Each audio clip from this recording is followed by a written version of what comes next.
কোনো প্রবলেম করবে না।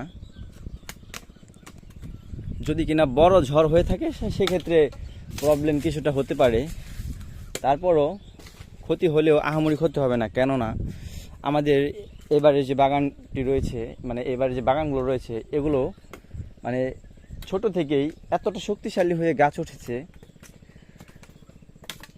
আসলে এরকম মোটা একটি গাছ ঝড়ে ফেলতে গেলে আসলে অনেকটাই কষ্ট করতে হবে, সহজে পড়বে না, এমনকি সহজে এদিক ওদিক হেলে যাবে না।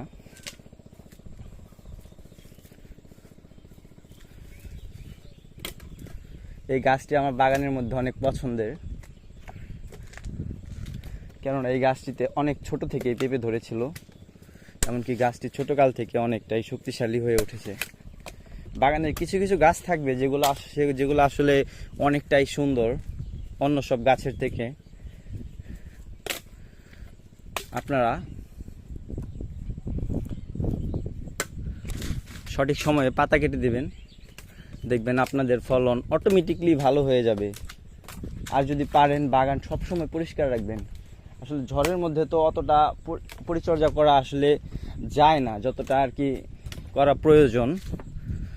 আর আমাদের জমিটায় পানি খুব কম জমে থাকে, যে কারণে পেঁপে গাছের জন্য এটি ভালো একটি দিক।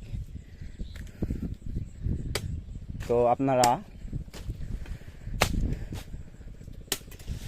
পেঁপে গাছের ঝড়ের জন্য আগেই পরিকল্পনা করে রাখবেন যে খোঁটা কবে দিবেন না দিবেন। বাঁশ দিতেই হবে 100%। এটা আসলে বাঁশ না দিলে ক্ষতিটা আপনারই, 2 দিন আগে হোক বা পরে হোক ক্ষতিটা আপনারই।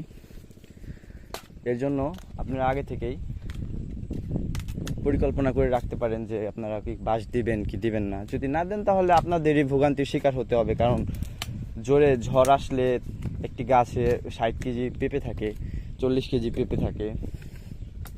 তখন আপনাদের এই ঝড়ের কারণে গাছের গোড়ার মাটিগুলো নরম হয়ে যায়, যে কারণে গাছগুলো পড়ে যাওয়ার সম্ভাবনা থাকে, হেলে যাওয়ার সম্ভাবনা থাকে। আর তখন যদি হেলে যায় ওই গাছটিতে আর ফলন আশা করা যাবে না। একটু একটু হেললে সমস্যা নাই, কিন্তু